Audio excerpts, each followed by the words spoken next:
Check le beau commentaire qu'on a là, on vous montre là, sur mon téléphone, c'est l'épisode avec Alexandre Bizarion. Check le beau commentaire. Que dire de plus que wow, merci les gars, toujours intéressant, mais la fin si douce est essentielle. Merci Caroline Dubois qui nous suit. Hey. On avait parlé de santé mentale, c'est important, c'est quelque chose qui nous suit à tous les jours. Faites attention à vous si c'est le cas. On vient juste de dire en plus que nous, notre paye, c'est des commentaires. On va voir les commentaires, puis ça nous fait du bien. Ça fait vraiment commenter si ça vous fait du bien. Même si vous avez des affaires que vous voulez qu'on corrige, mais n'hésitez pas. C'est pour vous qu'on fait ça. Hein. C'est des affaires que vous aimez moins. C'est des affaires que vous voudriez aussi. Ouais. Des invités que... Ça, c'est le fun d'avoir des suggestions. Ouais.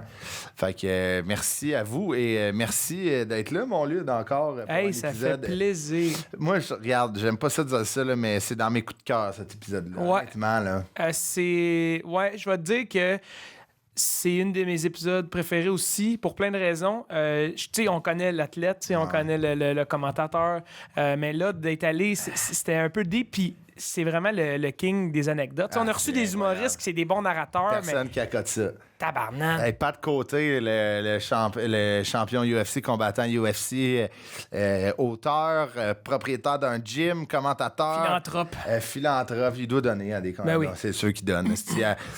Aussi qui est maintenant acteur, que vous voyez de plus en plus dans des séries, autant canadiennes, anglaises que francophones du Québec. Pat Côté était de passage dans nos studios. Oui, un épisode haute en couleur. Mais hein? On a parlé de son petit village de Saint-Narcisse, de Rimouski, jusqu'à Québec, jusqu'à Valcartier, Sherbrooke, hein, la Wellington, ça a brassé à Sherbrooke. Jusqu'en Bosnie, dans l'armée. La guerre, lui, sa mission en 2002.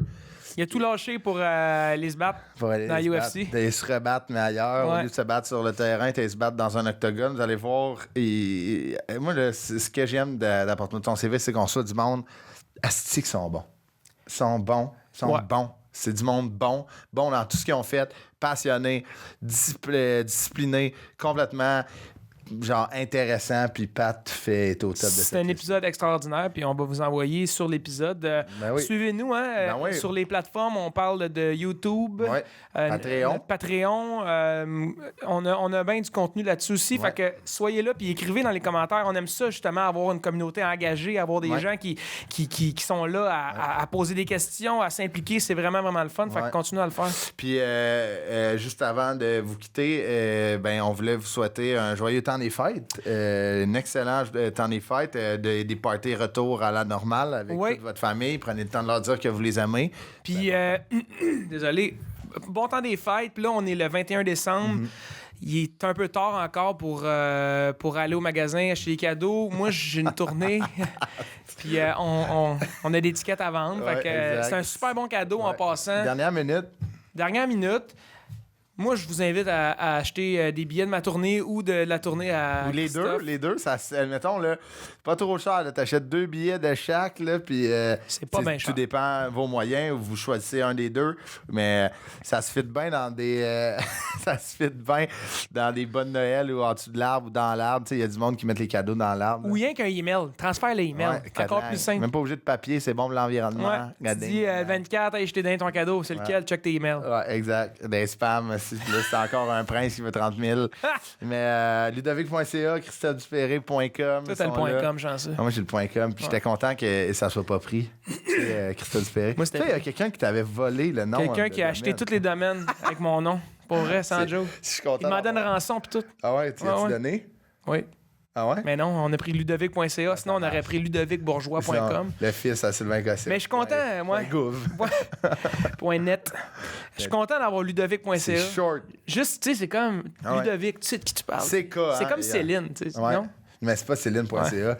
Elle, ça doit être genre http://celine.gouv.ryan.queen.com. Mais bonne écoute, allez sur nos sites. Puis joyeux Noël, profitez-en avec vos... et si vous prenez un verre, ne conduisez pas. Il y a plein d'affaires. Nez rouge de ce temps-ci. C'est le temps des fêtes. Nez rouge, 0.08, name it. Conducteur désigné, soyez prudents. Bonne écoute avec le Pat de Predator.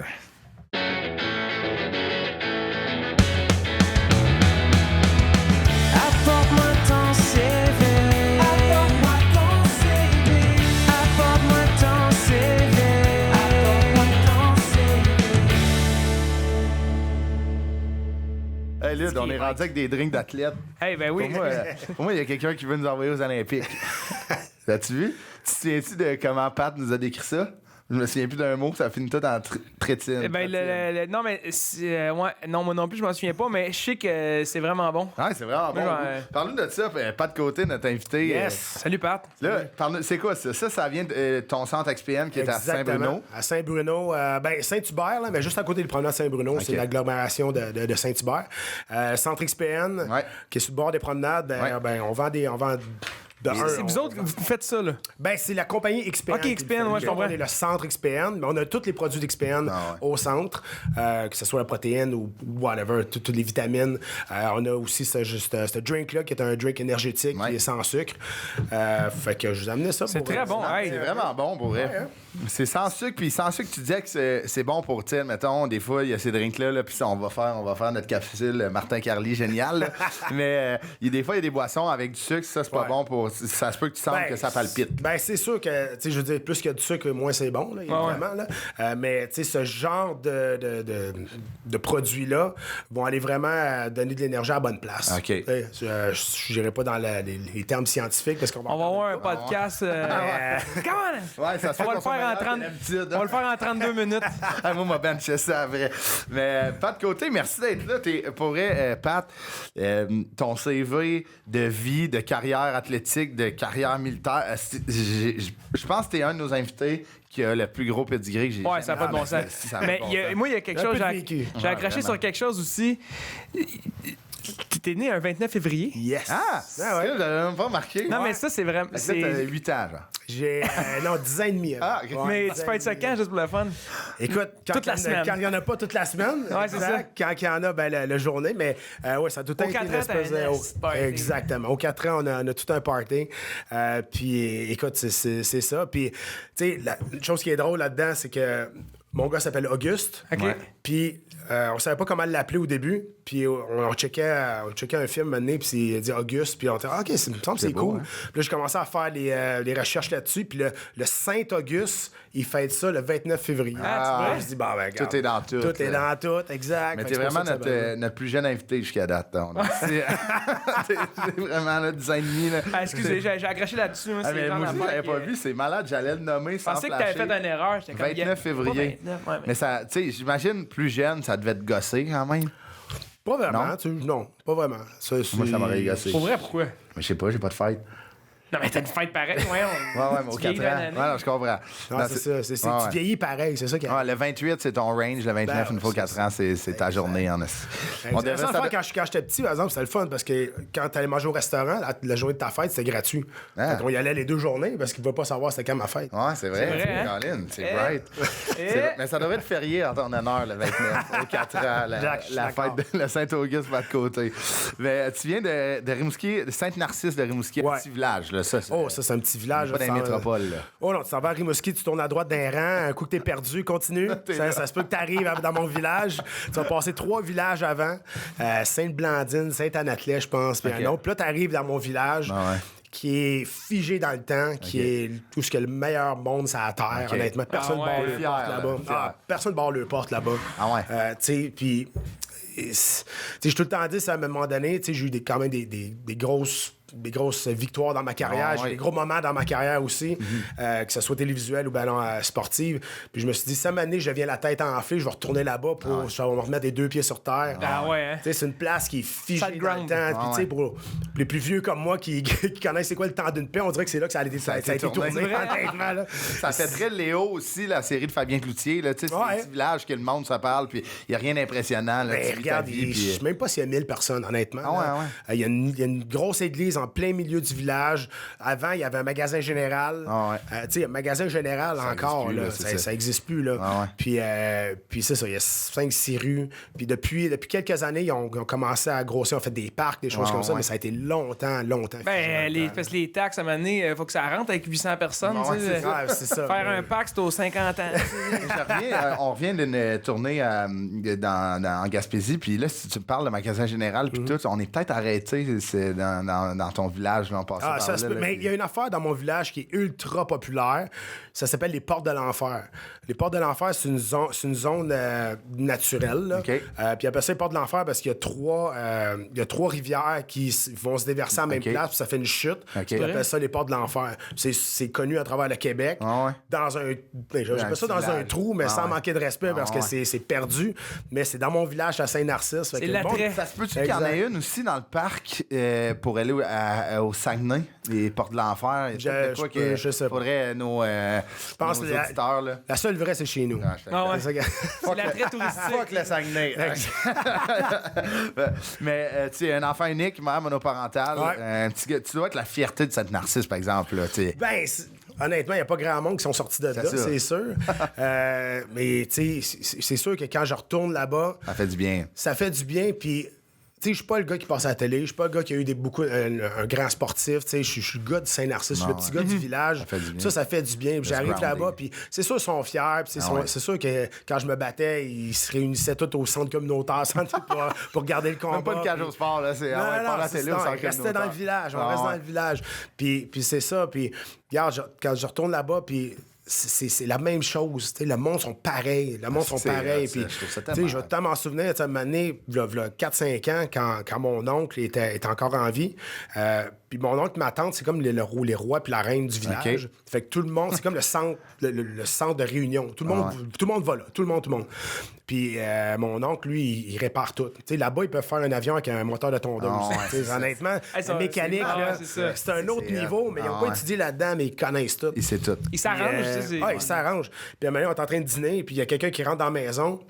Puis mon oncle s'appelle Edgar. Puis il dit, Edgar, je t'ai mis la tondeuse là-bas. Là. Il dit, OK, c'est pas de trouble. Puis là, il s'en va. Là, il dit pas c'est quoi le problème. Là, je dis, tu connais-tu? Non. Fait que, il est rentré, il dit, ça. Il dit, je t'ai mis ça là-bas. OK, reviens dans 3 jours. C'est malade. Il même pas besoin de savoir. Imagine, toi, t'arrives, tu drops ça chez Edgar, si ton iPhone, il ouvre plus. Je suis sûr qu'il serait capable. Il va le réparer. Il va trouver une façon. Je trouve ça. Avant de tomber dans ta vie du Bas-Saint-Laurent, puis on va faire le tour du pédigré plus actif. Combattant UFC, Chris, maintenant, t'es acteur, t'es analyste à la TV, t'es auteur aussi, t'es propriétaire d'un gym. Chris, y a-tu quelque chose que t'as pas fait encore que tu veux faire? Là? C'est quoi le prochain step? Là? Écoute, c'est tout le temps plein d'affaires qui arrivent. Moi, je suis un gars qui part beaucoup de choses, qui m'implique dans bien des affaires. J'ai parti beaucoup d'affaires comme entrepreneur qui n'ont pas marché. Mais moi, je pense que c'est ça. Tu essaies de partir 10 affaires pour une qui marche. Mais je pense que quand tu as l'option, quand tu te lèves le matin et tu as l'option de faire ce que t'aimes, que ce soit ça ou ça, je pense que tu as réussi. Présentement, je pense que je me lève le matin et je suis content de faire ce que je fais. Depuis que je suis sorti de l'armée en 2005, je suis sorti de l'armée et j'aimais plus ce que je faisais. Je me suis dit, jamais je vais me lever le matin et ça me tente pas de faire ce que je fais. C'était ça ton... surtout, des fois, quand c'est redondant ou pas redondant, mais c'est plus... cartésien, tu sais, là, avec 1001 projets, c'est jamais pareil. T'sais. Ouais, exact. Ça, c'est le fun d'avoir plein de projets, justement, pour que ça soit différent à chaque jour, j'imagine. Ouais, t'as raison. Puis je pense, tu sais, j'ai beaucoup de défauts, mais ma plus grande qualité, je pense, moi, c'est de bien m'entourer. Ouais. Puis je pense que ça, c'est une des plus grandes qualités que chaque un athlète peut avoir, mais chaque être humain aussi. Puis avec ça, avec tout mon entourage qui est tellement bien, les projets arrivent à gauche, à droite, puis après ça, je peux choisir ce que je veux faire. Exact. Mais là, moi, je veux savoir le come-up. Parce que là, tu sais, Pat Côté, c'est un, comme on dit, c'est un propriétaire, c'est un papa aussi. Tu sais, c'est comme, t'as plein de chapeaux. Mais un des chapeaux qui a fait que le Québec s'est rangé derrière toi puis que t'es devenu notre combattant national, c'est quand t'es devenu The Predator. Pat Côté, moi, admettons, moi, je suis pas fan de UFC, mais c'est tout le come-up derrière toi qui a fait que, j'allais à la cage, j'allais pas au centre communautaire, là, ça fait un asti de ride, ça t'arrête. T'arrêtes du fun, par exemple.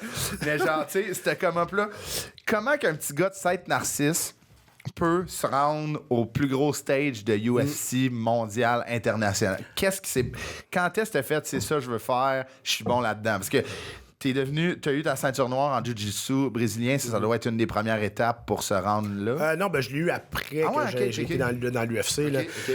Puis, tu sais, moi, j'ai tout le temps été fier de venir de Saint-Narcisse. Puis même quand j'étais à l'UFC, j'avais demandé qu'ils me disent « OK, from Saint-Narcisse, Rimouski », puis ils n'ont jamais voulu. Tu sais, non, viens de Québec ou de Montréal, un des deux, OK? C'est vrai, hein? Ouais, j'ai dit « OK, bon, fait que c'était là, j'étais rendu à Montréal, fait que c'était ça. » Mais, tu sais, à l'âge de 4 ans, moi, mes parents se sont séparés, puis on est allé à Sherbrooke avec ma mère. Ma mère m'a élevé toute seule pendant toute sa vie, dans le fond. Puis j'ai fait du sport de haut niveau toute ma jeunesse en soccer. J'ai pas joué au hockey, mais je joue au soccer. Je joue pour l'équipe, j'ai joué pour le circuit élite québécois pour l'Estrie. Après ça, j'ai joué dans l'équipe du Québec. Puis à un moment donné, c'est ça, quand je suis rentré dans l'armée, là, j'ai commencé à faire de la boxe. Puis j'ai comme attrapé ça rapidement. Puis éventuellement, tu sais, dans ce temps-là, c'était pas super populaire. Premier combat amateur que j'ai fait, je me suis fait donner une rince. En boxe? C'était ton combat amateur en boxe? OK, tu as mangé une volée? Mangé une rince, mais je suis tombé en amour avec ce sport-là quand même. Puis finalement, quand j'étais à Québec... la glace dans le face, ça recommence. Je capote, j'adore ça. Mais toute l'adrénaline, c'est spécial. Puis je comprends, tu sais... Je comprends que le monde ne peut pas trop comprendre ça parce que tu dis, OK, tu y vas là pour donner des coups de poing, mais ça se peut que tu en reçoives aussi dans la face. Puis c'est arrivé souvent. Mais c'est tout. Tu sais, ça va plus loin que juste deux gars d'une cage qui se tapent dessus. Il y a toute l'avant, toute la préparation aussi. C'est ça. Une discipline incroyable. C'est mental. C'est fou, tu sais, juste. Mais c'est fou, tu le dis, on peut pas comprendre. Tu sais, moi, je regardais tes combats, je regarde des combats des fois, puis tu sais, même si je cheer, je suis comme, hey, qu'est-ce que ça me stresse, là. Tu sais, Marie-Ève s'est battue, son combat, le dernier combat qu'elle a fait en Angleterre, j'étais dans une loge à Rimouski, le cœur a failli me fendre. Moi, je suis pareil comme toi. Quand je connais du monde qui se bat, je suis bien plus nerveux que quand moi, je me battais. Parce que là, t'as pas de contrôle. T'as dit, là, tu peux pas rien faire. Puis t'as raison, puis... Tu sais, j'avais droit à 3 hommes de coin dans mon camp quand je me battais. J'ai pas besoin de 3 hommes de coin, j'ai besoin de 2. Là, puis le troisième, souvent, j'amenais du monde qui avait pas rapport dans les combats. Non, des partenaires d'entraînement ou un chum, un cousin, ou mon nutritionniste, je l'amenais juste pour qu'ils vivent, juste la marche, juste marcher vers l'octogone quand t'as 20 000 personnes qui crient après. Tu sais, au Centre Bell, je me suis battu souvent ici, là, puis là, tu marches, puis là, tu rentres dans un tunnel de monde, puis là, ça crie ton nom. Sur ta toune. Sur ta toune, exact. C'est ça qui est très important. Fait que, tu sais, ça, au moins, quand je parlais de ça avec du monde qui l'avait pas vécu, j'avais des chums autour de moi que j'avais amenés dans le coin, puis les autres pouvaient comprendre un peu ce que je voulais dire, puis ils pouvaient réenchérir là-dessus, tu devais capoter tes chums quand t'es amené. Quand je me suis battu pour le championnat du monde, j'ai amené un de mes partenaires d'entraînement, Luciano Ucci, qui était un de mes très, très bons partenaires d'entraînement. Puis il dit, juste dans la marche, j'étais à Chicago, au United Center. Puis juste pendant la marche, il dit, man, j'ai failli m'évanouir. C'est tellement que c'était intense. C'est gros, là. C'est sûr, c'était gros. C'est le plus gros moment de ma carrière. Surtout, tu t'en vas, t'es tout seul. Là. C'est toi, c'est one-on-one. C'est très strip down là, comme sport. Là. C'est un contre un. Puis t'as pas le droit à tout, là, mais... Non, mais quand la porte se ferme de l'octogone, tu dis, je peux pas. C'est là. C'est ça. Mais parle-moi du moment, justement, là, quand la porte se ferme, championnat du monde. Ça n'a pas d'allure. Le respect envers ton... Tu sais, malgré que c'est un show aussi, tu sais, au pesé, puis tu sais, comme il y a souvent des flèches qui se lancent, mais tu dois quand même avoir un respect incroyable pour la personne devant toi, mais... T'sais, 90% du temps, le combat va commencer avec une poignée de main, puis va se finir avec une poignée de main. Tu sais, t'as bien beau faire... Exactement, tu sais, t'as un build-up qui se fait pour vendre le combat, puis aujourd'hui encore plus qu'avant, parce que les athlètes ont compris que plus tu te vends, plus on va faire de l'argent, plus le monde va venir te voir, tu sais. Avant, c'était plus les performances sportives, maintenant, c'est plus un spectacle, puis le sport qui vient après. Mais il faut que tu sois capable quand même de livrer la marchandise. Mais, tu sais, justement la même chose, ça a l'air peut-être un peu macho, là, mais il n'y a pas aucun autre sport ou aucun autre événement qui va développer un respect entre deux hommes que se taper dessus pendant 15 minutes. Puis à la fin, tu te regardes, puis hey, good fight, t'as un œil fermé, puis tu t'en lasses, puis t'es content du show que t'as donné. C'est fou, c'est sûr, là. C'est fucking. Puis tu sais, tu tombes dans une énergie que c'est de genre de survie, de combat, puis comme tu dis, il y a 20 000 personnes qui crient, fait que tu sais, comme les épaules te gonflent, le chest te bombe, puis tu sautes dessus, puis moi, ça me fait capoter. Mais moi, j'ai une question que j'ai jamais posée, je pense que comme t'es le premier que je parle autant, un combat de... Qu'est-ce qui est plus tough, mettons, tu sais, au sol, ça a l'air épouvantablement tough, mais tu sais, manger un coup de pied ou un coup de genou dans la face, c'est qu'est-ce que, mettons, qu'est-ce que t'avais peur, toi?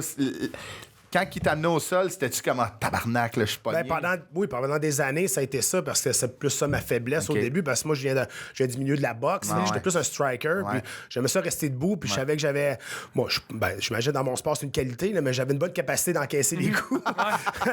Fait que j'avais un bon menton, c'est de même qu'on appelle ça dans le sport. Mais... il y en a qui disent c'est 3 rounds de 5 minutes ou 5 rounds de 5 minutes en combat de championnat du monde. Ils disent juste 3 rounds de 5 minutes, c'est pas bien long. Mais 5 minutes, quand ça va pas bien, c'est long à sacrément. On va te le dire. Dans un octogone farmé. Je te le dis, là, t'es en dessous. Puis, tu sais, ce que tu vois, si tu trouves que ça va vite, dis-toi que quand t'es dans l'octogone, tu peux multiplier ça par 100. Là. Ça va vraiment. T'as pas le temps de penser. Là, quand t'es en dessous du gars, c'est l'énergie que tu perds, là. Puis tous tes sens sont comme décuplés, là. Tu sais, tu vas sentir le grain du tapis, tu vas voir les lumières encore plus fortes. Tu vas tout entendre le bruit. C'est vraiment bizarre, t'es comme dans un Twilight Zone un peu. Mais pour répondre à ta question, un coup de poing, un coup de genou, whatever, tu le sens pas vraiment à cause de l'adrénaline. Il y a un coup que tu vas sentir, tu as besoin d'avoir un bon poker face, c'est un coup de pied dans les jambes. Un bon coup de pied, un bon coup de pied tibia dans le quadriceps, là, ça te gèle le corps pendant 5 secondes. Ça, tu vas le sentir tout de suite. Puis là, t'as besoin d'avoir un bon poker face pour lui montrer que t'as pas mal. La jambe qui faiblit tranquillement. Mais avec l'expérience, si moi, je sais que je t'ai bien pogné, je sais que je t'ai bien pogné. C'est ça, hein? Pas obligé de voir sa face, là. Non, c'est ça. Mais c'est une technique, c'est une stratégie d'essayer de le pogner direct en partant là-dessus pour essayer de l'affaiblir tout de suite. C'était quelque chose qui était commun. Ça dépend toujours de contre qui tu te bats. C'est sûr, si tu te bats contre un lutteur, en début de combat, tu vas pouvoir lancer des coups de pied parce qu'il va t'agripper à une jambe et il va t'amener à terre. Mais si tu te pognes contre un gars qui est très, très bon debout puis qui se déplace tout le temps, là, tu vas essayer d'affaiblir les jambes pour diminuer son mouvement. Parce que si tes jambes sont affaiblies, ça affecte-tu la vélocité des frappes? C'est tout le transfert de poids, c'est tout le déplacement. Moins tu bouges, plus tu es une cible fixe, plus c'est facile à frapper. Dans un combat, les premières affaires qui lâchent, c'est les jambes. Fait que, si t'es capable, c'est ça. Fait que, si t'es capable d'affaiblir encore plus les jambes, ben, tu vas miser là-dessus. C'est malade. Je sais pas, prochaine fois que tu me gosses, on le colle je te dis, un bon coup de pied dans les jambes, là, il n'y a pas grand-chose de plus désagréable. C'est malade. Un coup de poing qui te knock en même temps, ça peut fermer les lumières. Oui, exact. Mais tu sais, t'as plus de sens. Exact. Tu sais, les gants qu'on a, c'est des gants de 4 onces. Puis c'est pas vraiment pour... Tu sais, c'est sûr, il y a un petit pad, là. C'est vraiment pour éviter les coupures, pour que le combat se termine pas après un seul coup de poing, puis tu m'as fendu le front d'un bord à l'autre. C'est ça, c'est juste une affaire de coupure. Mais ça résonne bien moins qu'un gant de boxe. Fait que tu le prends ou tu tombes. C'est rare, tu vas voir des combattants d'arts martiaux mixtes qui vont recevoir un coup, puis qui vont être ébranlés comme à la boxe, puis ils vont mettre un genou à terre. Mais sa surface de frappe est beaucoup moins grande qu'un gant de boxe. Un gant de boxe, ça résonne. Ça fait plus un gant de boxe? Dans ma tête, moins qu'il y avait de protection.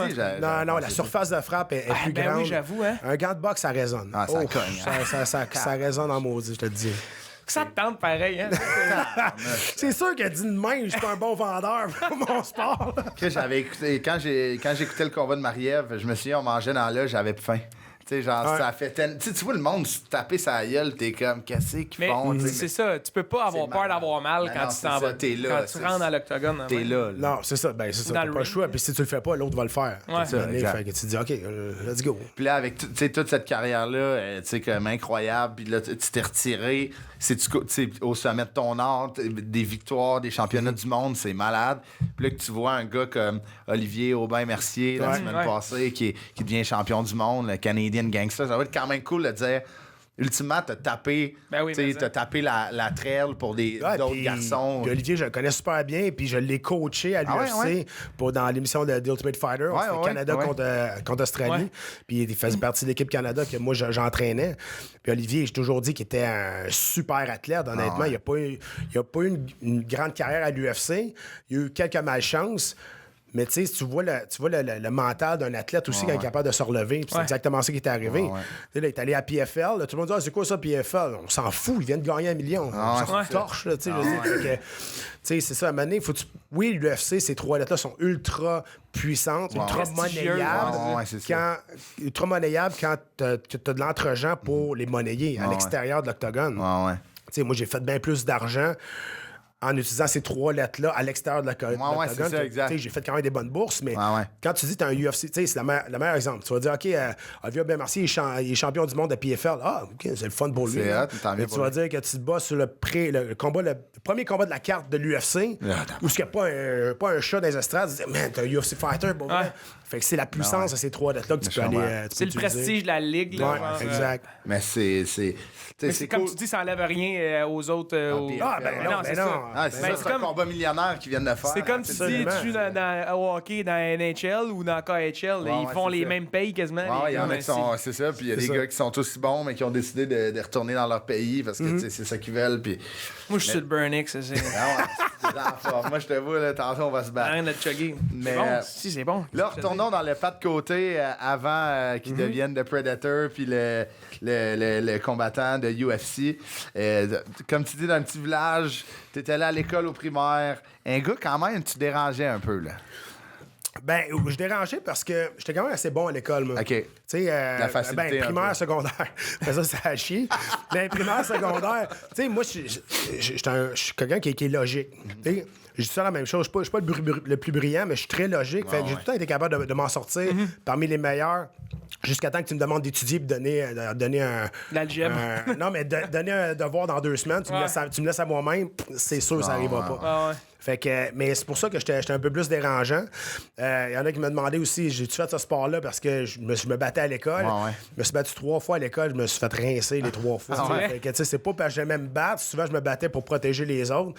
Moi, j'étais un ami de tout le monde. Tu sais, j'étais pas dans aucune gang. J'ai tout le temps fait du sport. Fait que j'étais comme le sportif de l'école. Fait que j'étais ami avec les poêles, j'étais ami avec les skaters, j'étais ami avec tout le monde, tu sais. Avec les hippies qui jouaient du hockey. Fait que, tu sais, quand il y avait de la marde qui se pognait. Tu voulais défendre tout le monde. Ben, c'est ça. Tu sais, des fois, j'étais dans le milieu, des fois, je me retirais. Puis après ça, un peu le social justice warrior de Saint-Narcisse de la cour d'école. Ouais, exact. Tu vas avoir une école primaire dans ce coin-là? Ben, je suis allé à l'école à Sherbrooke. OK, oui, à 4 ans, j'étais arrivé là. Puis j'étais à Sherbrooke avec ma mère. Puis on a déménagé souvent à mon primaire. On a eu quand même beaucoup de difficultés, ma mère et moi. Là, on était juste nous deux, mais on a vécu quasiment sous le seuil de la pauvreté. Là, fait que, on est plus devenus des alliés que rester une famille. On est devenus un team ensemble. Puis ma mère, elle s'est blessée quand j'avais l'âge de 10-12 ans. Fait qu'elle était quasiment plus capable de se déplacer pendant 2 ans de temps. Fait que, tu sais, à 12 ans, j'allais faire l'épicerie, je revenais en taxi. Fait que j'ai eu des responsabilités assez jeunes. Puis on dirait que ça m'a appris la valeur de l'argent, la valeur des responsabilités. Il y en a qui me disent « Ah, t'as peut-être pas eu d'enfance. » Ben non, je manquais de rien. Puis si je voulais jouer au soccer, justement, au niveau élite, qui coûtait quasiment aussi cher que jouer au hockey, ben, il fallait que je travaille pour payer, mettons, la moitié, moi, tout. Puis je trouve que ça m'a amené des belles valeurs aujourd'hui. Ben oui, c'est complètement. Beau, de voir, tu sais, comme un garçon aussi jeune, d'être conscient de comme la valeur de l'argent, puis d'aider sa mère, puis comme tu dis, de devenir un allié de ta famille. C'est sûr que tes enfants, ça doit pas être du monde gâté pourri qui se pogne le cul, mettons, aujourd'hui, là. Tu sais, maintenant, j'ai les j'adore l'hésitation. Maintenant, j'ai les moyens de le faire. Mais tu sais, mes enfants sont nés dans le luxe. Mais là, ma fille, elle a 6 ans, fait qu'elle est capable de comprendre qu'est-ce qu'elle a présentement. Fait que, tu sais, je vais toujours la ramener pour dire qu'elle est chanceuse de faire de ce qu'on est, puis choses comme ça, mais... Tu ne ferais pas nécessairement vivre ce qu'il y a tout à vivre. C'est ça. Tu sais, sans dire ça, c'était plus... Oui, ils ont accès à plus d'affaires, mais il faut qu'ils comprennent que, tu sais, ça se travaille, ça se gagne. Mais les valeurs, ça se transmet. Il y a du monde que il n'y a pas de valeur de famille, de génération en génération. Non, mais t'as raison. Puis je voudrais pas que mes enfants vivent ma jeunesse que j'ai vécue. Mais je veux qu'il y ait ces valeurs-là. C'est ça, exact. C'est ma job de faire ça. Complètement. C'est ça, je suis pas inquiet que ça s'est transmis. Mais au secondaire, t'as fait les Jeux du Québec dans un sport qui est très loin du UFC. Oh, en badminton. J'étais bon en badminton. J'aurais peut-être dû choisir le tennis. Peut-être que j'aurais fait de l'argent avec ça. J'étais allé en badminton aux Jeux du Québec.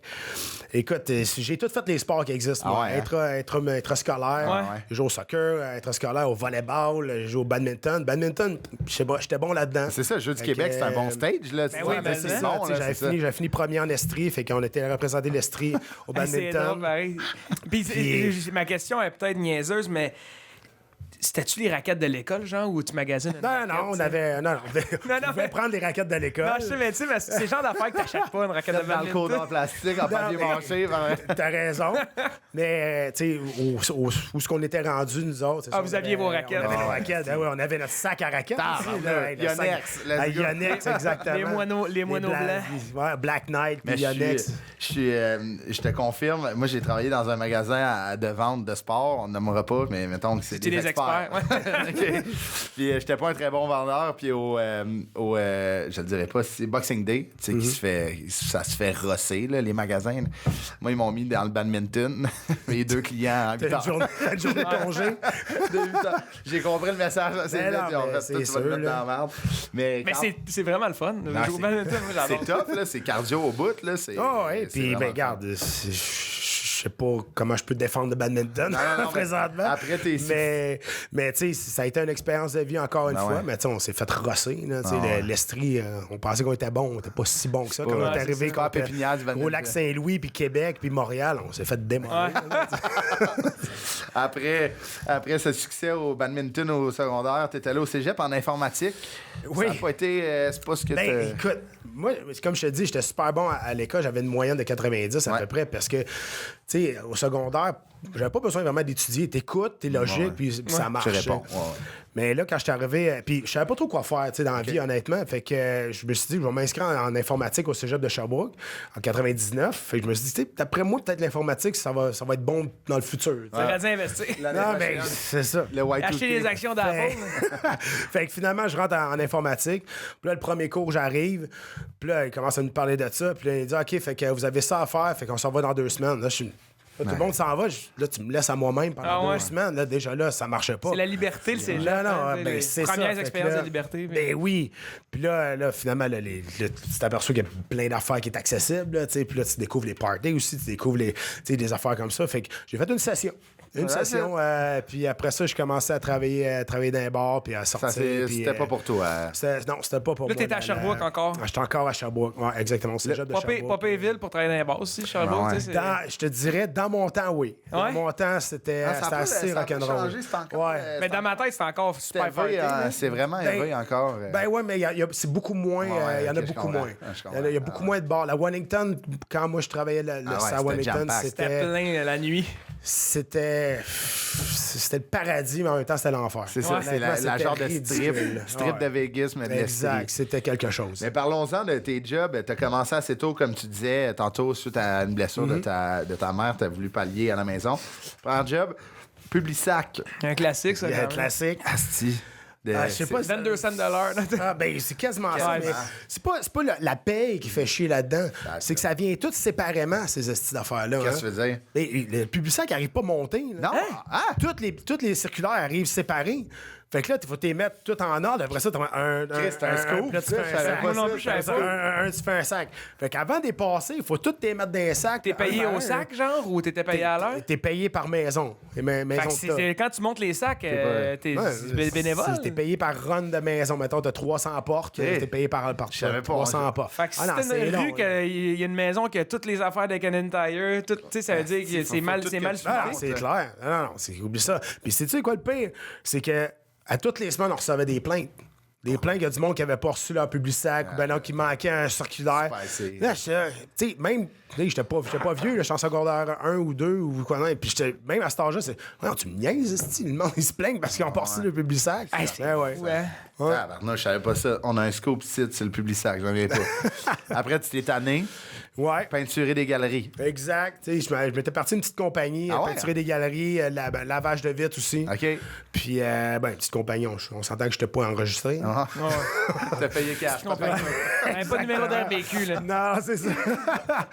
Fait que, non, c'est ça. Fait que J'avais peinturé des galeries de maisons, des affaires de même. Porte-à-porte, genre, je vais à mon service. Puis lavage de vitres aussi, intérieur, extérieur. Il y a eu beaucoup de ça, tu sais, les ados au Québec, là, ça a été, tu sais, il y a beaucoup de franchises qui sont nées de ça, tu sais, Collège Pro, c'était une maison une maison mère qui engageait, tu sais, des étudiants de cégep à se partir des petites business. Fait, comme l'entrepreneuriat, tu l'avais déjà, là. Je pense que par la force des choses, il fallait que je me trouve de l'argent si je voulais continuer à faire du sport de haut niveau. Ouais, c'est ça. Fait que, tu sais, à un moment donné, Publisac à 60 cents du sac. C'est pas ça qui va t'amener. Non, pas vraiment. C'est pas ça que tu vas changer le sac Yonex. On va garder le même que l'année passée à 60 cents. Mais c'est ça, là, tu te servais de ça. Fait qu'il y avait quand même une détermination de comme, si je veux continuer dans ce sport élite-là, il faut que je travaille, il faut que j'arrive à mes fins. Puis après, tu es devenu plongeur dans une plongeur. Ouais, pizzeria, ça s'appelait chez Horace. Une espèce de pizzeria. Cantine-ish. Mais non, pas cantine, mais tu sais, un resto. Un je sais diner. Pas comment je peux dire ça. Le catécène-ish. Ouais, c'est ça, exact. Là. Puis éventuellement, à un moment donné, il manquait du monde. Fait que là, je suis tombé dans la cuisine, puis je faisais des pizzas. Je disais à tout le monde, j'ai été cuisinier dans ma vie, que je faisais des pizzas. T'es enlevais de la boîte, tu mettais dans le four. Quasiment, là, mais je dis, c'est ça. Fait que, ça a été cool aussi. Puis pendant le même temps, j'ai commencé à travailler dans un bar. Fait que je travaillais dans le jour, là, puis dans le soir, je travaillais dans un bar. OK, fait que ça chômait pas, là. Non, puis tu sais...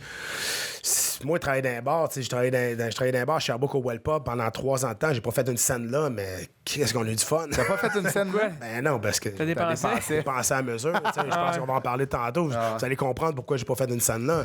C'était le party à toutes les soirées. C'est la débauche. C'est ça. Ton bon là-dedans. Le Well Pub, c'est un bar sur la Wellington, j'imagine, à Sherbrooke. T'as commencé comme DJ là-bas?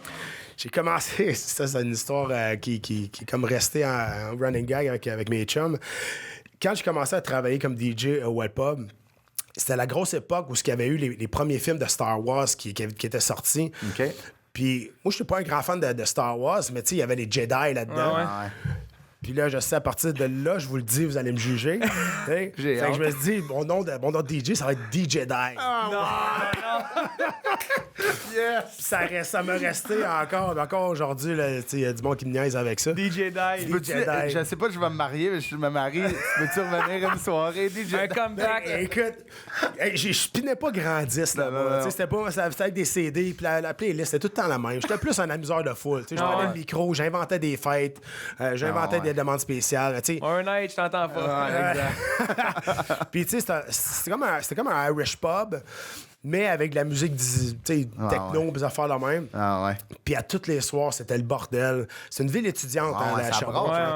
Puis dans ce temps-là, ça brassait pas à peu près la Wellington. Puis il y avait une capacité d'à peu près 400 ou 500 personnes. Ouais, quand même. Puis on rentrait à tous les soirs à peu près 1200, 1300 personnes. Les mondes étaient cordés en randonnion, mais tout le monde avait du fun. Mais ouais, mais check. Là, moi, j'ai les noms, tu sais, les rabais des soirées. Il y avait les mardis sexy, les mercredis bière, moitié prix, les jeux de tabarnouche. OK, ça chômait pas. Mais faut que je t'explique chaque soirée, par exemple. Moi, les mardis sexy, j'ai hâte de savoir. Tu viens de m'allumer sur quelque chose. Les mardis sexy. Les Jedi, il était là. Les mardis sexy, c'était 50 cents le shooter. OK. Donc ça, c'était la plus grosse soirée de la semaine. C'était un mardi. C'était le monde, même l'hiver, faisait la file pendant 1h30 dehors. Pas de manteau parce qu'il ne voulait pas payer de cold check. Absolument. Fait que mardi sexy, 50 cents de shooter. Puis on avait juste un bar de shooter pour ça. C'était ridicule. Les mercredis, c'était un tiers, la moitié prix sur la bière. Les jeudis, c'était le party de fac. Les vendredis, c'était les vendredis de tiers-monde. Je pense que t'as plus le droit de dire ça aujourd'hui. Tiers-monde? C'était un tiers des prix sur la bière. Il y avait après ça les vendredis de tiers-monde. Aujourd'hui, je pense que ça passerait aujourd'hui. C'est bon. Les vendredis, tiers-monde. Exact. Puis le samedi, c'était 75 cents le verre de fort. Fait que ça n'arrêtait jamais. C'était-tu rentable? C'est très rentable parce que... T'achètes d'autres choses? Non, mais à toutes les soirées, la police venait puis donnait un ticket. Il y avait trop de monde dans la place. Les boss s'en foutaient, là, parce qu'ils payaient puis ils rentraient tellement dans leur argent. Il y avait tellement de monde qui rentrait rentrer là-dedans, c'était quelque chose. OK, fait que le calendrier, mettons, du mardi au samedi, il y avait un événement, 75 exact. Les vendredis, tu sais, un monde. Ça, c'est incroyable. Mais attends, il y avait le dimanche aussi. Le dimanche, lundi, c'était fermé, le Well Pub. Mais le Well Pub était dans une même bâtisse qu'un club de danseuses qui s'appelait le Super Sex. OK. Et le dimanche, je connais pas. Mais le dimanche, c'était les soirées rigolades. Donc, ça veut dire que le dimanche, la première partie de la soirée, c'était du monde de la foule qui montait sur la scène pour faire des espèces d'épreuves comme... non, des preuves comme des concours de calage, faire des push-ups. Au bord de danseuses. Au bord de danseuses. Ça, la première partie de la soirée, c'était ça. Fait que c'était très, très connu à Sherbrooke. Le monde venait de Montréal pour les rigolades. Puis l'animateur était vraiment connu dans ce temps-là. Puis ça durait à peu près 1h30, à peu près 1h30. Toutes sortes d'épreuves. Puis après ça, ben, vu qu'on avait une porte communicante, ben là, on rouvrait le Well Pub juste pour les amis, juste pour le fun. Puis là, dimanche aussi, là, on faisait le party. Bon, il y a peut-être quelques petites danseuses qui se glissaient là-dedans, mais tu sais, on sait pas. Avec DJ Darth Vader, tout le monde a un nom. Puis le lundi, ben là, on récupérait, puis le mardi, ça repartait. Fait que ça a été 3 ans de même. Fait que c'est pour ça que j'ai pas fait ben d'argent. Ça payait le soccer, puis... Non, mais dans ce temps-là, je jouais plus au soccer. Tu jouais plus au soccer, il t'a rendu rien quelqu'un sur lui. Qui a hypothéqué l'autre. Puis un œil, un œil. Tabarnouche, OK. Mais écoute, on a tellement du fun là-dedans, puis... Des fois, ma femme a dit, tu sais, si t'avais 24 heures à revenir dans la vie, vivre un beau moment, là, qu'est-ce que t'aimerais? Puis elle s'attend toujours, je dis, la naissance de mes enfants. La première fois qu'on s'est rencontrés, j'ai dit 24 heures au Well Pub. Moi, c'est ça. Tu me demandes de retourner 24 heures une fois dans le passé, c'est 24 heures au Well Pub un mardi. C'est pas un mois, là, juste en 24 heures. Là. Ah, c'est assez, je t'ai compris. Tu fais le mois off, après tu t'en remets. Tu me le demandes, je pense que je suis jamais allé, moi aussi, maintenant. Moi, ça me tente. J'irai 24 heures. On dirait que je peux me l'imaginer, le Well Pub. Je sais exactement c'est quel genre de soirée. J'ai mal à la tête. Ouais, déjà. C'était fantastique. Ah ouais, ça devait pas être reposant, là, mettons. Ah, pas en tout. Non. Pas en tout, mais tu sais. Tu l'aurais pris, ça, dans le temps. Ouais, mais tu sais. Tu récupérais vite dans 17, 18, 19 ans. On s'en foutait. Le lendemain, tu t'enlevais, t'étais top shape. Mais tiens, admettons, cette journée-là, que tu reprendrais le 24 heures aujourd'hui, Christy, tu serais magané. Un mois. Je m'arrangerais pour être magané. Je m'arrangerais pour la vivre à 100%. Plus tu vieillis, là. Mais c'est pourquoi ça? Je sais pas. Qu'est-ce que c'est mal fait? Je sais pas. Plus tu vieillis, plus t'as les moyens de faire des gros parties, puis c'est juste plus tough, tu sais. Ah, on vient d'une fin de semaine, d'un surprise d'un ami. Moi, lundi, j'ai tout cancellé. Lundi, j'ai tout cancellé ma semaine. Finalement... Mais là, le Well Pub, des années de, comme on pourrait dire, des grosses années charnières. Et là, le gros commence. Tu rentres dans l'armée. Ouais, parce qu'à un moment donné, à 19 ans, j'arrivais quasiment à 20 ans, je me dis qu'à un moment donné, il faut que je fasse quelque chose de ma vie. C'est ça, c'est quoi le déclic? Ouais. C'est exactement ça. Je travaillais au Well Pub, puis on était quand même, ceux qui travaillaient là, on était quand même populaire, parce qu'on travaillait au Well Pub. Tout le monde voulait travailler au Well Pub, tout le monde voulait faire partie de cet institut-là. Fait que la popularité vient avec les amis, vient avec les filles, vient avec... Fait que, j'étais pas souvent chez nous. Je dormais pas souvent chez nous. Puis des fois, je revenais chez nous. Ma mère dit, tu restes encore ici. Salut! C'est ça. Fait qu'à un moment donné, après 3 ans, tu dis, OK, ça m'a donné, il faut que je fasse quelque chose de ma vie. Puis, veux pas... mes amis qui étaient au cégep, eux autres qui étaient à... Puis là, mes amis s'en allaient. Parce que là, ils allaient travailler. Ils avaient continué à évoluer. Moi, je stockais là, tu sais. Fait qu'à un moment donné, c'est ça. Je suis rentré dans l'armée. Pourquoi?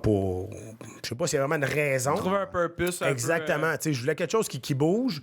Je me suis fait influencer par le vidéo on dirait qu'on lançait des grenades toutes les semaines. Ce qui n'est pas arrivé. Mais il reste que 99, je me suis enrôlé dans l'armée. J'étais allé à Saint-Jean faire le cours de recrue. Mais c'est ça, comment ça marche? Tu t'enrôles, tu t'inscris. T'arrives, il y a comme des casernes un peu. C'est-tu là que tu vas te... Dans le fond, dans chaque ville, tu as des bureaux de recrutement. Ouais, c'est ça, exact. Ou non, t'as pas des casernes, mais des bases de réserve que tu vas là. Tu peux rentrer dans réserve ou dans régulière. OK. Puis moi, je suis rentré dans régulière. OK. Fait que dans le fond, là, tu t'en vas au bureau de recrutement, tu remplis un papier, tu passes des tests physiques, que je pense même ma fille de 6 ans peut y passer. C'est vrai? Ah ouais, hein? Ouais, c'est pas... Cherche du monde. Souvent, ben, c'est quoi? ça. C'est genre... C'est-tu comme dans les films que tu montes des cordes? Là, Ah non, c'est genre une coupe de push-up, puis une coupe de push-up, puis... Ah ouais? Je me souviens pas, fait un bout, là, mais c'est pas grand-chose, honnêtement. Là. Okay. Pour rentrer à Saint-Jean, qui est la méga, on appelle ça la base à Saint-Jean, puis ça, c'est l'école de recrue, vraiment. Ah ouais. Fait que peu importe ce que tu veux faire dans la vie, dans l'armée, Air Force, cuisinier, logistique, ou vraiment soldat dans l'infanterie, faut que tu passes ça, tout le monde est mélangé. Okay. Puis c'est un 13 semaines qui essaie de te casser. Fait que même si tu fais comme il faut, il te crée après. Fait que c'est ça. Tu le sais d'avance un peu? Ben oui, mais tu sais, tu te prépares, mais t'es jamais prêt. Un coup que t'arrives là, puis là, calvaire, OK, là, tu rentres dans le système militaire pour vrai. Là. Fait que là, t'as la discipline, tout ce que tu fais, c'est de la merde, ils coupent les cheveux, tu marches les bras droits, tu dis, calvaire, OK, ça vient de changer mon rythme de vie. Moi, je viens de passer 3 ans de show raide. La rockstar du Well Pub. Ouais, exact. Et c'est bon, la plus rockstar. Non, ils te cassent, c'est ça. Leur but, c'est de... Pas de côté, c'est de le casser, puis de le... Savoir si t'es capable de rentrer dans les rangs militaires, puis dans la vie militaire de discipline, dans le fond. Fait que c'est ça. Puis, tu sais, à un moment donné, tu comprends que même si tu fais comme il faut, ils vont te crier après, puis tout le monde reste dans la même salle, tu sais, tous les lits. Fait qu'il y a des inspections tous les matins. Moi, j'étais pourri dans les inspections. Moi, pourquoi faut que tu fasses ton lit, faut que ce soit clean? Ouais, tu fais ça au 45, faut que tu fasses shiner tes bottes, faut pas qu'il y ait de poussière dans ton gun, faut que tout soit plié comme il faut, dans une manière vraiment précise. Moi, même encore aujourd'hui, je suis pas capable de le faire. Là. Mais, moi, j'ai rentré dans l'armée pour faire la job d'un militaire sur le terrain. Moi, j'étais très bon. Non, mais c'est ça, mais je comprends. Mais bon, on va dire, tu sais, là, dans l'armée, ça vient avec. Ça vient avec, puis c'est une question de discipline. Puis c'est pour ça que je suis sorti de l'armée, parce que j'étais carré de la discipline. Le monde dit, mais tu le savais, je le sais. J'essaie pas de me trouver des excuses. Mais moi, sur le terrain, j'étais un excellent soldat. J'étais vraiment très, très bon. Puis c'est ça qui m'a sauvé de me faire sacrer dehors de l'armée. Parce qu'en garnison, j'étais pourri. Là. C'est quoi la garnison? C'est quand t'es en camp, genre? Non, mais quand t'es à la base comme tel. Soit tu fais des parades ou quand t'arrives à tous les matins, quand t'es là Là, moi, j'étais militaire, j'étais fantassin, donc j'étais dans l'infanterie. Après la base après Saint-Jean, je suis parti à Québec, à Valcartier. Puis là, j'ai commencé ma vie dans mon métier, qui était soldat, qui était dans l'infanterie, dans le 22e régiment. Mais tu sais, tous les matins, tu te présentes, puis il y a une inspection de ton dress, si tu restes pas dans la base. Il y en a qui peuvent rester à la base. Tu restes chez vous, là. Tu restes chez vous. Mais tous les matins, tu rentres, puis là, ils checkent, puis... Moi, il y avait tout le temps quelque chose. Il y avait un fil qui dépassait, mes cheveux étaient trop longs, j'étais mal rasé. Mais moi, j'ai bien de la misère à faire quelque chose si je trouve que c'est pas logique. T'sais, je vais pas courir plus vite si mes cheveux sont ici puis j'ai l'air d'un cave. C'est ça, mais je comprends la discipline.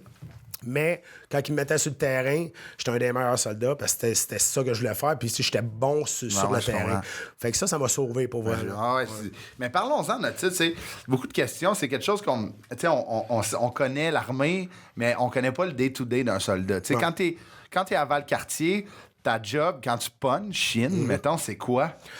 Ben, ça dépend. Tu peux rester sur la base, ou tu peux rester dans ta maison, ou tu peux rester dans des PMQ qui appellent, qu'il y a des quartiers de maisons seulement des militaires qui peuvent être là. Il y en a plein. Il y en a un dans Schlag, il y en a dans Saint-Laurent, les petites maisons militaires.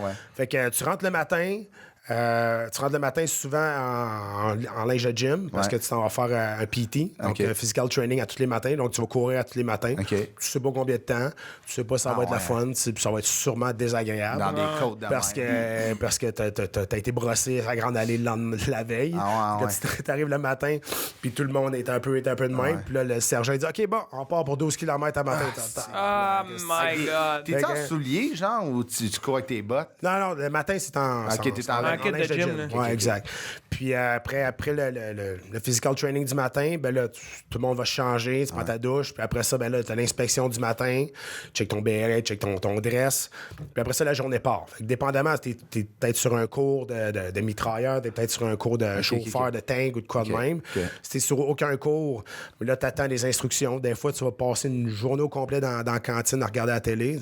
Ça, c'était dans mon temps. Je pense que là, ça a beaucoup changé à cause, de l'Afghanistan, des choses comme ça. Ou sinon, sinon, quand tu te prépares pour un tour, quand tu te prépares pour être déployé outre-mer, ben là, tu as de l'entraînement toutes les... C'est des formations tout le temps. Fait que, mais en fait, c'est constamment des formations.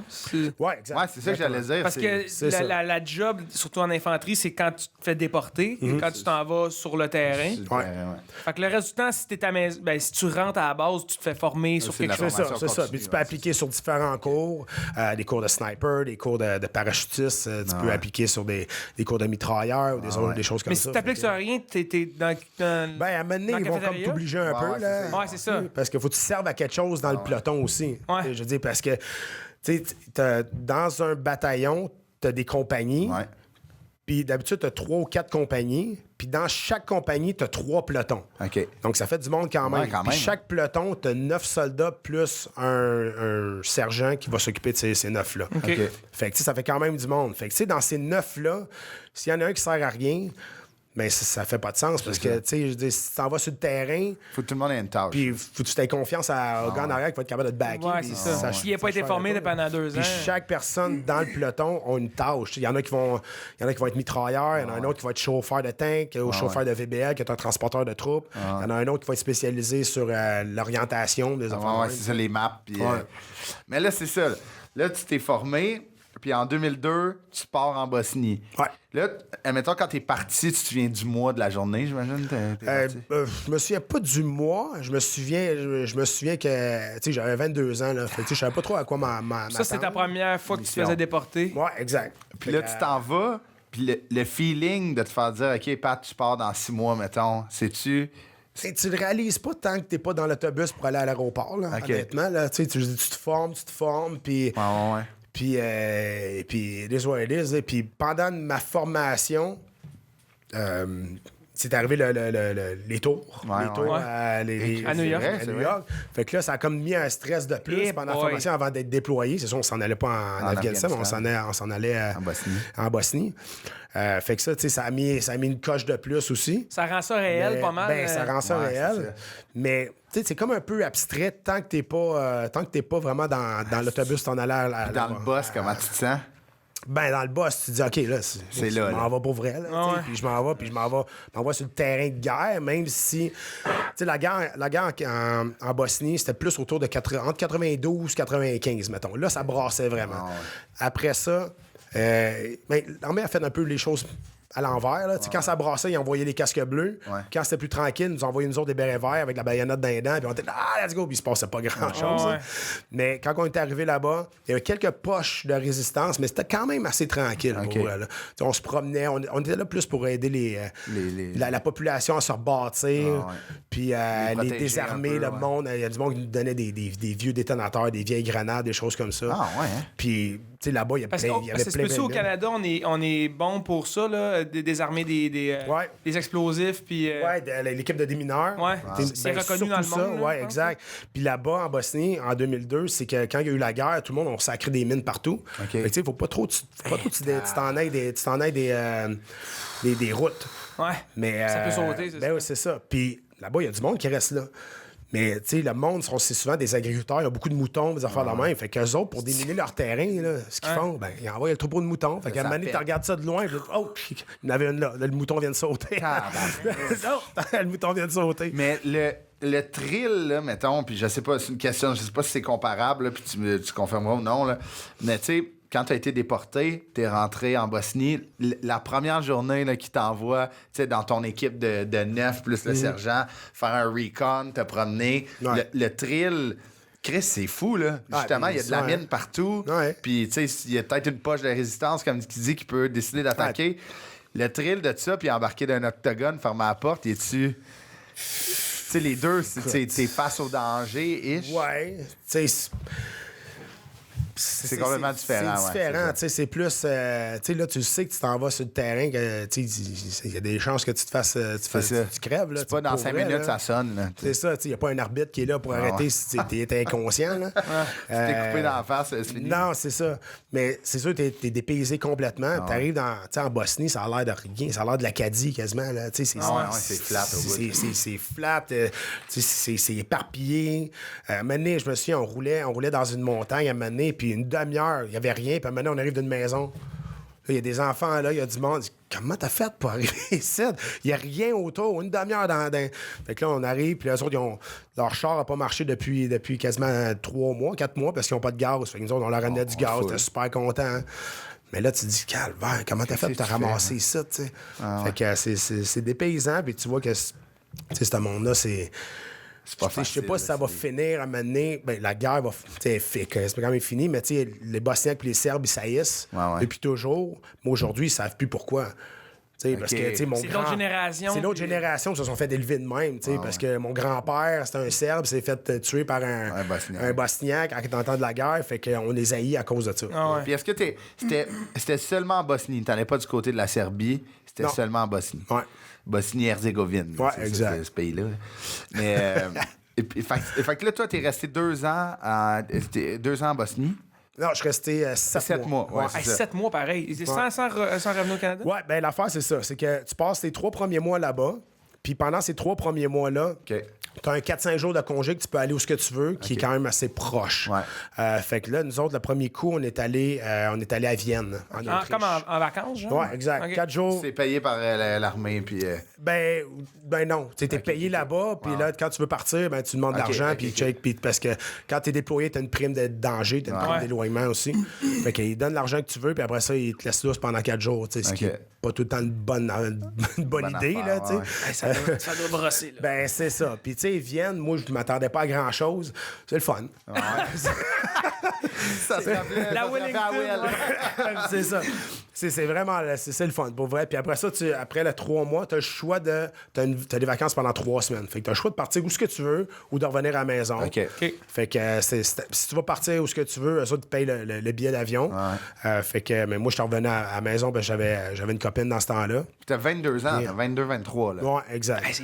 C'est jeune. Ouais, puis après ça, tu retournes, puis t'as un autre 3-4 mois là-bas, puis un autre 4-5 jours de congé, parce qu'on est allé en Croatie après. Puis là, c'est ça, c'est le fun. Ouais, c'est le fun. L'île de Bol, là, si vous avez une place à aller en Croatie, Dubrovnik, puis l'île de Bol, c'est bien le fun. Ah ouais, OK. C'est noté. Est-ce que c'est... Je sais pas si... En tout cas, est-ce que ça répondait à tes attentes de c'était quoi être sur le terrain? Tu sais, quand tu te fais une idée, sûrement, quand tu t'entraînes pendant les 2 ans que tu t'entraînais avant d'être déporté, est-ce que les attentes ont été atteintes? T'sais, je dis pas que tu t'en vas dans l'armée pour jouer à COD, là, Call of Duty, mais là, c'était plus aider le monde, c'est... Ben, disons, c'est sûr que on était déployés comme béret vert, fait qu'on était là pour riposter en cas d'attaque. Comparativement à un casque bleu, d'après la loi, t'as pas le droit de les attaquer. Là. En temps de guerre, le monde s'en fout un peu. Fait que, on est arrivé là, tu sais. Il y a eu quelques petites affaires, mais est-ce que je suis fâché de ça? Ben, c'est correct. Peut-être que à cet âge-là, j'aurais peut-être aimé ça avoir plus d'action. Mais quand je suis sorti de l'armée en 2009, j'étais allé en Afghanistan supporter les troupes. Là, j'ai vu c'était quoi la guerre.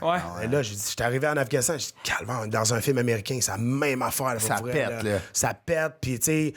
Quand je suis allé là-bas en Afghanistan en 2009, c'est Team Canada qui font ça, c'est un gouvernement, fait qu'ils envoient tout le temps des personnalités publiques, sportives ou culturelles. Je sais pas s'ils le font encore, là, mais ils l'ont fait pendant plusieurs années. Puis quand je suis arrivé là-bas, c'était le bataillon pour qui j'avais servi, moi, en Bosnie, qui était là en déploiement. Fait que je connaissais plein de monde. C'est bien cool. Fait que je connaissais plein de monde, mais en même temps, je ne les reconnaissais plus. C'est là-bas, quand tu sors en Afghanistan, c'est pour tuer. Là. Tu sors pas de la base pour le fun. Là. Mais c'est la guerre pour vrai. Là. Fait que là, j'arrivais là, j'ai OK. Fait que là, j'écoutais les conversations de mes chums là-bas, puis tu sais, ils disaient comment ils n'avaient tué la semaine passée, puis que mes chums étaient snipers, puis qu'ils avaient tué 2 gars avec une balle, puis ils se tapaient dans la main. J'étais tabarnak. C'est un autre level. Ça change le tableau de chasse des gars qui... Tu me dis, est-ce que le niveau de satisfaction était atteint? Je pense que j'ai aimé mieux vivre ce que j'ai vécu en Bosnie que les autres qui ont vécu en Afghanistan. C'est clair. Mais dans les films, comme on se réfère beaucoup aux films parce que c'est ce qu'on connaît, puis c'est la réalité de. Mais c'est pas la réalité, mais c'est ce qu'ils nous montrent. Mais tu sais, les 9 gars avec qui tu te promenais en Serbie, c'est-tu des frères encore, tu sais, de vivre ça? Êtes-vous vraiment. Tu sais, les 9, vous avez votre bac, puis le but, c'est de survivre. Moi, je suis resté 7 mois dans un bunker avec un gars. Fait que, tu sais, on est devenus des meilleurs amis, on se connaît super bien. Mais la différence, c'est que je peux pas mélanger ce gars-là avec mes autres amis que j'ai connus après l'armée. Parce que c'est une autre vie. C'est une autre vibe, complètement. On a vécu des affaires dans l'armée, que ce soit à sa base ou en déploiement.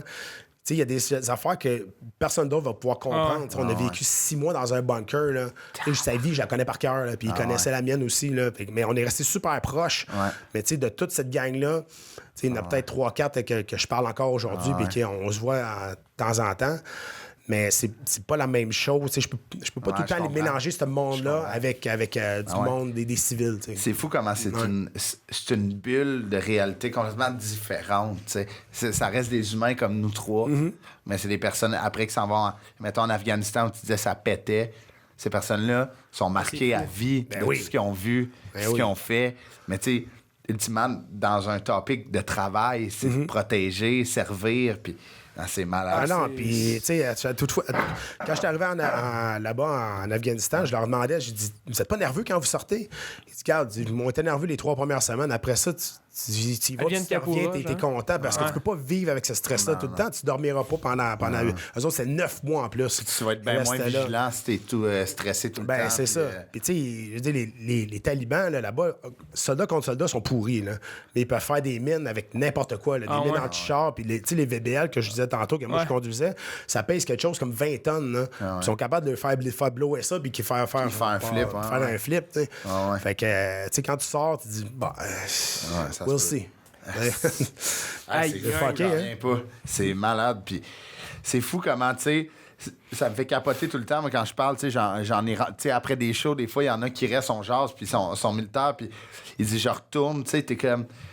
C'est comme si tu rentres 3 mois, puis là, la vie s'arrête, tu sais, puis comme tu focuses, puis là, tu reviens 3 semaines, tu vis ta vie, tu vas voir un show d'humour, un show de musique. Tu sais que tu retournes, tu sais. Puis nous, des fois, on vit nos affaires comme asti, on a de la peine, on est dépressif un peu. Lui, il repogne ses affaires, il se rase, puis il repart. Mais c'est fou, pareil. Mais quand mettons, t'as une famille, des enfants, ça doit être terrible. Ouais, puis tu sais, il y a un niveau supérieur à ça. Tu sais, il y a le GTF, qui est le Joint Task Force 2, qui est la meilleure escouade antiterroriste au monde. Qui est ici au Canada. Puis eux autres, c'est la deuxième force opérationnelle interarmée. Donc, eux autres, là, ils partent pas longtemps, mais ils partent souvent. Mais eux autres, personne n'a le droit de savoir ce qu'ils font. Fait que, mettons, leur femme arrive chez eux, ils disent, bon, OK. Il est parti. André, il est pas là. Je sais pas, il est parti depuis quand. Je sais pas, il est parti où. Je sais pas s'il va revenir. Fait qu'à un moment donné, il revient, il dit, hey, salut, cool, t'es revenu. Qu'est-ce que t'es là? T'sais, mais eux autres. Ça, c'est comme les SEALs, un peu?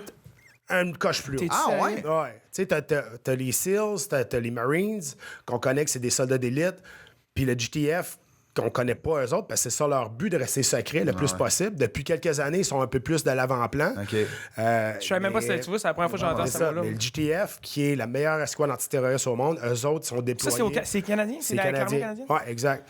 C'est, quand t'es militaire, tu peux postuler pour aller là. Puis après ça, tu passes le système, les entrevues d'embauche, le système physique. Puis si tu passes ça, t'es une méchante machine. Parce que c'est pas physiquement, mais mentalement. OK, c'est ça. C'est ça. C'est des conditions. Ils vont te pousser à bout. Là. Il y avait... Mon père travaillait au SPVM, puis il s'occupait de la formation. Puis une année, il avait formé le SWAT à Fort Dwyer en Ontario. Puis ça devait être eux qui formaient l'équipe de SWAT. Puis leur centre d'entraînement, c'était un dôme. Puis genre, tu sais, les instructeurs sont en haut, puis ils checkent, puis il n'y a pas de toit, fait que c'est comme une maison. Puis le SWAT de Montréal, qui est reconnu pour être un excellent SWAT, a fait la mission en un temps, tu sais, un bon temps. Les gars, ça devait être eux, en fait. C'est exactement eux autres. Mon père était comme, voyons, Chris, ça a pris 30 secondes, ils sont sortis avec l'otage, puis il n'y a pas une balle qui s'est gaspillée. Bing, bang, boom, ils sont sortis dans ce bonsoir. C'est l'élite, on va réécouter. C'est quelque chose. Les Navy, puis les SEALs, ils appellent souvent pour aller les entraîner eux autres. T'as dit, c'est la coche, les coches, là, pour voir. Ce monde-là, sont-tu comme... sont coupés, là, tu sais? Ils sont coupés, puis ceux qui restent longtemps là-dedans sont très, très forts mentalement. Il y en a beaucoup qui sortent de là qui sont marqués à vie aussi, dépendamment de la job que tu fais. Mais quand t'es déployé... Ben, tu reviens avec un de plus sur ton tableau de chasse. Ça, c'est confirmé. C'est comme si... Mais ça, c'est des big targets. Là. C'est pas genre... Exact. Non, c'est ça. Johnny, Taliban, c'est quelqu'un qui est recherché... exactement. Zero Dark 30, un peu le film. On va chercher Ben Laden. En plein ça. Mais ça, c'est qu'est-ce qu'on sait, c'est qu'est-ce qu'on connaît. Parce que moi, je connais ça beaucoup. J'ai des amis qui ont été là-dedans. Mais, tu sais... c'est 5% de qu'est-ce qu'ils font pour vrai. Il y a quelques missions qui sont reconnues, qui sont publiées. mais c'est parce que c'est eux autres qui ont voulu les publier. C'est ça. Le reste, c'est top secret. Next level. Genre. C'est pas un petit waiver que tu signes parce que t'as fait un show télé, tu peux pas dire c'est quoi. C'est ça. Non, c'est ça, exact. C'est ça. Caroline. C'est fou. Ça me donne des frissons. Mais tu sais, c'est comme... Puis je pense que ça doit quand même faire du bien aux gens, tu sais, mettons les soldats, que les gens en parlent un peu, tu sais, parce qu'on a comme une idée préconçue des soldats. Puis, tu sais, Chris, ça reste du monde, là, tu sais, c'est du monde qui font le choix de défendre c'est parce que le monde, ils savent pas où les militaires, ils servent à quoi ici. C'est beaucoup ça. Aux États-Unis, ils sont vénérés. Le monde va en roue de fortune en habillé. The Price is Right, combien ça coûte à micro-ondes. C'est ça. Mais ici, les militaires, c'est qu'ils savent pas. Le monde ne savent pas à quoi ils servent. Mais des militaires qui sont déployés présentement dans à peu près 10 pays. Mais le monde ne savent pas pourquoi, le monde ne savent pas comment. Ils font souvent partie des choses diplomatiques aussi, des choses comme ça. On n'est pas un pays en guerre, mais on est un pays de l'OTAN. Donc, on supporte les autres pays. Exactement. Donc, s'il y a une guerre qui arrive contre un pays qui n'est pas de l'OTAN, on est obligé de participer à ça. Fait que, tu sais, par le fait même, puis même le GTF aussi, c'est à cause d'eux autres qu'on vit librement aujourd'hui. C'est à cause d'eux autres qu'on vit bien aujourd'hui. Puis, ça va de fil en aiguille. Oui, c'est vrai, on n'est pas un pays qui est en guerre présentement, mais on est un pays qui sert à plusieurs places présentement. Puis, est-ce qu'on a déployé des Canadiens en Ukraine? J'imagine que oui. Ils n'ont pas signé l'OTAN, eux, encore. Non, c'est ça. C'est ça le problème. Le problème, c'est que si tu commences à faire ça, c'est très politique. C'est ça. Puis si tu dépasses d'un petit peu, ça va éclater en Troisième Guerre mondiale. Puis tu sais, l'affaire que tu veux pas, c'est que les Russes s'allient avec les Chinois, parce que là, ça va chier, que les Américains rentrent, puis que ça vient... Ben là, c'est ça. C'est ça. Tu sais, je lisais une affaire comme, tu sais, la dette américaine, je pense qu'il y a comme 65 % de la dette qui est dans l'armement puis dans la défense. Un tiers de l'économie américaine va dans le militaire. C'est fou, là. Eux, c'est vénéré. Là. C'est Supporter Troop, là, la fameuse peinture de comme Uncle Sam. Là, ils sont patriotiques. Mais, et là, une matinée, tu reviens, tu brises ton contrat avec l'armée. Parce que c'est des contrats de 1, 2 ans. 3 ans, 6 ans, puis après ça, jusqu'à 20 ans. C'est-tu ton choix de signer un 3, un 6 ou c'est comme c'est les paliers? Maintenant, je ne sais plus, là, mais quand moi, c'était pas le choix. C'était 3 ans, après ça, tu re-signes 6 ans, puis après ça, tu re-signes jusqu'à ton 20 ans, qui est le minimum pour avoir une pension militaire. Tu peux continuer après 20 ans. Mais on s'entend que la pension militaire, mais après 20 ans, tu ne vis pas de ça très grassement. Mais c'est ça. C'était 3, 6, puis le reste jusqu'à 20 ans. Je suis curieux. T'as-tu une plaque vétéran? Tu sais, la plaque de char, là, tu sais, comme le fameux dessin. Des fois, t'en crois. Je pensais que tu pouvais acheter ça. Mais oui, tu peux faire des plaques maintenant. C'est ça. Il y a cette lettre, ça marche. Mais t'as brisé ton contrat, t'étais... Mais je pense que tu peux faire une demande pour ça. Je pense qu'il faut que tu fasses une demande pour l'avoir, ce logo-là. C'est quoi? J'imagine que tu peux passer ces ponts payants, puis c'est gratuit. Honnêtement, tu peux te parker ces 4 flashers devant le Sandbell.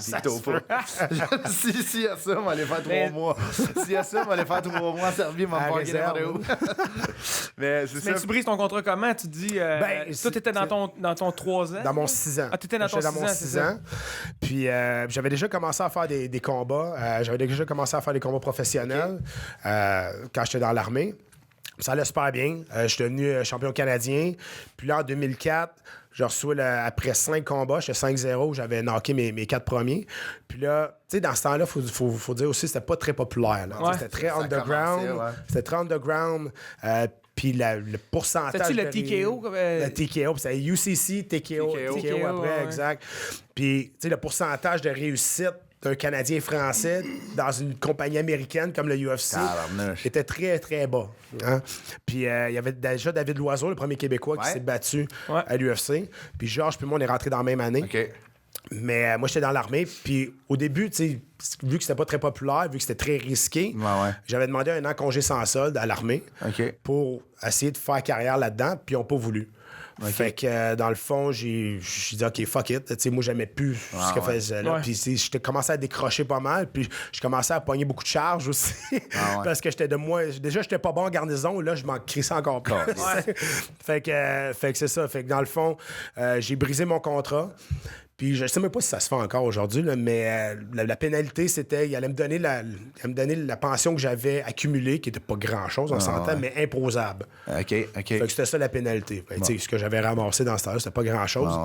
Mais le fait que je sors de là, je me retrouve devant rien, j'ai flippé un 25 cents dans les airs, mais j'avais déjà mon premier combat à l'UFC de signer. T'avais déjà signé ça? Exact. Fait que je me suis dit, OK, on va essayer ça. Puis là, après ça, ben là, l'histoire de mon premier combat à l'UFC contre Tito Ortiz, ça m'a donné comme un élan. Puis l'histoire, après ça a bien tourné, mais ça aurait pu chier aussi. Puis je retourne dans l'armée. Puis 2 ans après, quand ça allait super bien à l'UFC, quand j'ai pogné mon pic en 2006-2007 de popularité, quand j'ai vraiment pogné ma première pic. Pas de côté de Predator. Ils m'ont demandé d'aller faire des séminaires là-bas de combat. Mais non. T'es-tu sérieux? Je leur ai chargé la totale. Combat au corps, au sol, là, tu sais que tu... Ouais, c'est close combat, là. Exact. Ils t'ont demandé d'aller donner des cours. T'as la facture en tabarnouche. Je leur ai chargé la totale. Puis même le GTF m'avait demandé d'aller faire 2 jours de séminaire là-bas. Sérieux? Ça, c'était bien cool. C'est flatteur en tabarnouche.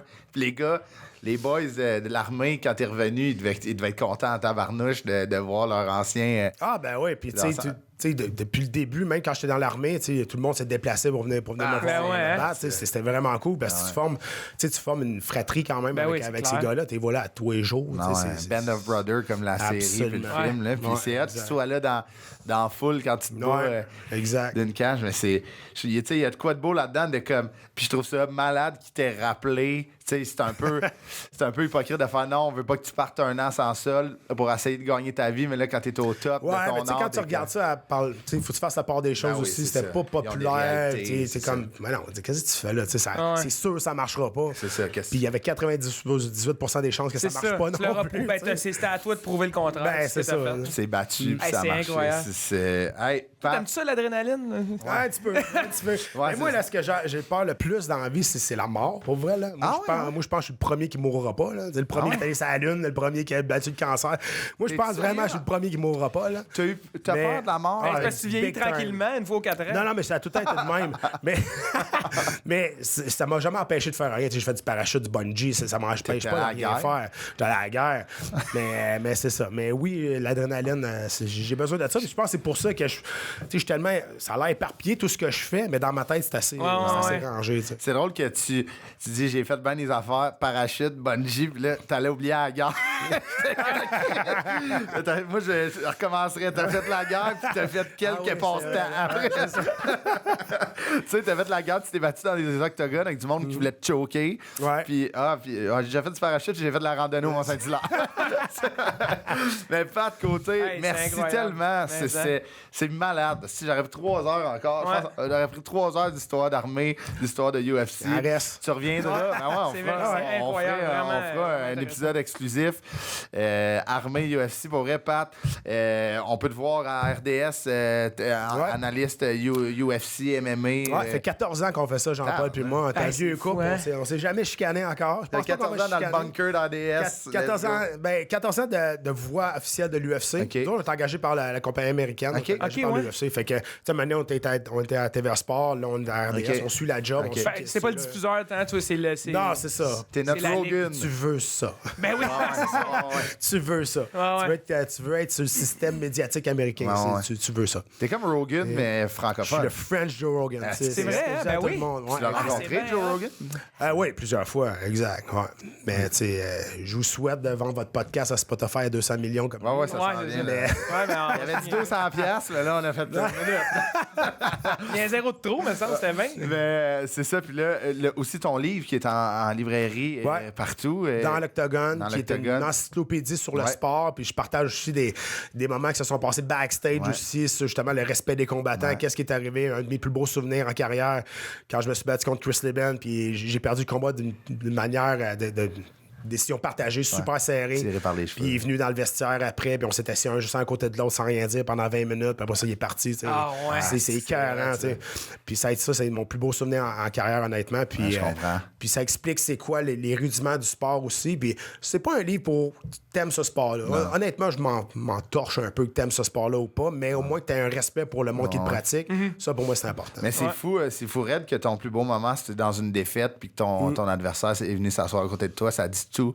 Ça dit tout à quel point ce sport-là, c'est des gens qui se respectent puis qui savent dans quoi ils s'embarquent. Puis aussi, ils savent dans quoi l'autre s'embarque. C'est la même réalité. Fait on se tape sa gueule pendant 15 minutes, mais on a un respect à vie ensemble. Si j'ai pas d'adversaire, je peux pas travailler non plus. Non, exact. Là, maintenant, tu t'aperçois des sacrifices que tu as fait, de tout, il l'a fait. Ouais, tu peux pas aimer tout le monde, on s'entend. Il y en a qui me tapaient ses nerfs. Là. Que t'avais hâte de te battre. Exact. Mais tu peux pas te battre avec l'anger. Faut que tu te battes avec ta tête. C'est ça qui va te faire perdre. Oui, t'as des émotions, mais tu peux pas te le faire leader par des émotions de rage parce que. Ça doit être tough, pareil, des fois. Il y en a qui sont capables de lay under your skin. Là. Ben oui, il y en a qui te rentrent dans la tête, pas à peu près. Puis il faut que tu fasses attention à ça pour pas justement te battre trop avec d'émotions, juste pour taper sa gueule, pour te taper sa gueule. Tu vois des gars comme McGregor qui ont amené le sport à un autre niveau business, tu sais. Mais tu sais, son adversaire, des fois, il devait faire... Oui, mais t'as raison, mais tu sais, il y a une partie d'être bon trash talker, mais il y a une autre partie, il faut que tu livres la marchandise. Il a gagné des gros combats, McGregor. Ben c'est ça, il a livré la marchandise. C'est pour ça qu'aujourd'hui, il est tellement une grosse vedette, parce qu'il a livré la marchandise. S'il avait juste parlé, puis il n'a pas rien fait. Il aurait fait un combat. Ouais, c'est ça. Ben, c'est ça. Le monde aurait de lui, mais tu sais, tu peux bien parler, puis c'est pas donné à tout le monde d'être bon trash talker. Non, il l'essaye, puis ça sonne pas bien. Ouais, t'es comme on fait cette valeur, c'est live, on aurait coupé ça. Montage. Merci, Pat. Centre XPN à Saint-Bruno. Les gens de la Rive-Sud ou de Montréal, s'ils veulent s'entraîner avec des pros, c'est là. Tu fais-tu un événement une fois par année, un entraînement genre militaire? C'est un bootcamp qui... Ben, on voulait le faire juste avant que la pandémie arrive. Là, on commence à revenir tranquillement. Essayer de revenir après la pandémie, mais on avait plein de projets. Puis là, présentement, on est en train de remettre ça sur pied pour l'année prochaine. Si un bootcamp militaire, on ira libre. On amènera une caisse de ça. On va caler avant. On a du stock plus fort que ça. Pat, merci beaucoup d'être venu. Merci les boys. Apporte-moi ton ciel.